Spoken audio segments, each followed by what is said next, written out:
So for the question A, Marimutu, being disappointed with his wife, wants to file a petition for divorce in the High Court of Malaya at Kuala Lumpur. Decide whether the court has jurisdiction to hear his petition. So basically, domicile is a place where one treats it as their permanent residence, to which, if absent, he has the intention of returning home. In this case, Marimutu married Karina Kapo when he was on leave for about a year. According to Section 48, Subsection 1C of Law Reform Act, the court cannot make any decree of divorce except the domicile of the parties that married and petition presented is in Malaysia. However, in this case, Marimutu had come and worked in Malaysia, and he even brought his family to raise in Malaysia. It clearly shows that Marimutu did intend to stay in Malaysia permanently. Marimutu had acquired a domicile of choice in Malaysia, and his wife eventually takes on the domicile of her husband upon marriage.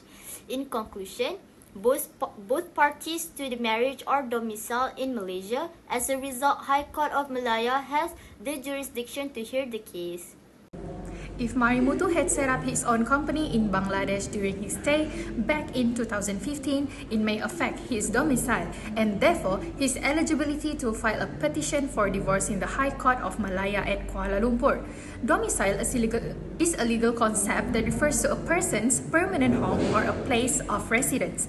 In general, a person's domicile is determined by their intentions, actions, and connections to a particular place. If Marimutu had set up his own company in Bangladesh and intended to remain there permanently, he may have changed his domicile to Bangladesh. If Marimutu had changed his domicile to Bangladesh, he may no longer meet the residency requirements for filing a petition for divorce in Malaysia. In that case, he may need to file for divorce in Bangladesh instead. However, it is important to note that the determination of domicile is a complex legal issue that depends on a variety of factors, including a person's intentions, actions, and connections to different places.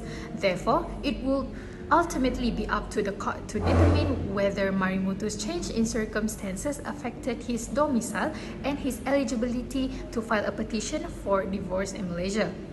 It can be referred in the case of Joseph Wong Pui Lun versus Yeh Lun Goit. In this case, P was from Kuala Lumpur, got transferred to Singapore. He left behind his children and wife at Kuala Lumpur. P had mistress and lived with her in Singapore. P had children born through his mistress, and his marriage in Kuala Lumpur was dissolved. Therefore, court has jurisdiction to decide upon P's petition for divorce since the domicile of the parties is in Malaysia.